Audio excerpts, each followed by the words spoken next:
Good morning. Dr. Jen Klabundy's in studio to talk about hypothermia in your pets, especially looking at a lot of those outdoor dogs or even hunting dogs for that matter. Right. Any pet is at risk for hypothermia if they're out in the cold. But up here we have a lot of hunting dogs. We have a lot of bird dogs, a lot of duck dogs, and these guys are especially at risk for hypothermia even when it's not necessarily cold out.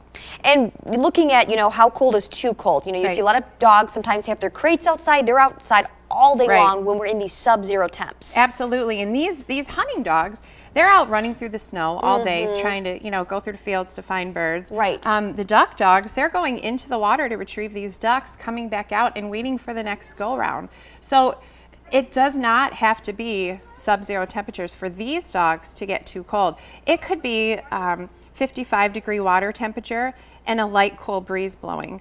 The air could be 40 degrees. Sure. These are real things, real times that dogs out there can get hypothermia. So that's actually a warm front for us. Right, exactly. We think that's warm. Exactly. What about the 3 different stages? So there are 3 different stages of hypothermia. Okay. That if you are a hunter, if you are out in the fields and you see your dog shaking uncontrollably, they just can't stop. I mean, we've all seen it before when you get out there, and even we've done it ourselves. Sometimes you just can't stop shaking. This is the first stage of hypothermia. You really need to pay attention at this point, because the next stage, what can happen very quickly, they stop shivering, they get warm. And you hear of people that are out in the cold, they're shivering uncontrollably, and then all of a sudden they say that they get really warm and they start taking their jacket off. And so this is the same with dogs. They can stop shivering, they act like they're normal, but they're actually much worse than they just were a couple minutes ago. Oh my goodness. Yeah.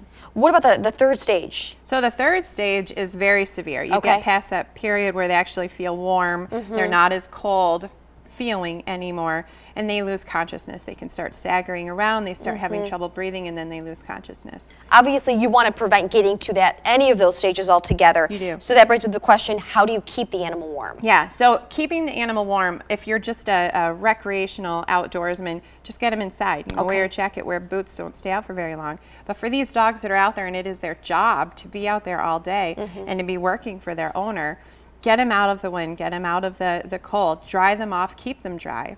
If you're going to kennel them in your truck, in the bed of your truck, as opposed to the rear of your truck without maybe a pop-up. Okay. Try to just keep them out of the cold at all. Put a vest on them. Try to keep them warm, like a neoprene vest. When you're out hunting and maybe you have a blind and you're kind of waiting for the next round of ducks to come in, play a little fetch with them. Keep their body going. Don't just sit there in the wet and the cold all day without moving, because that's going to make you much, much, much colder. Definitely keep them moving, keep them warm, and out of the elements if you can. Correct. Excellent information. Dr. Klabundy, as always, we appreciate it. Thank you. Absolutely. And of course, for more information about Northwood Animal Hospital, we do have a direct link posted to our Facebook page, also our website, UpNorthLive.com, so check that out. Taking a look now at weather.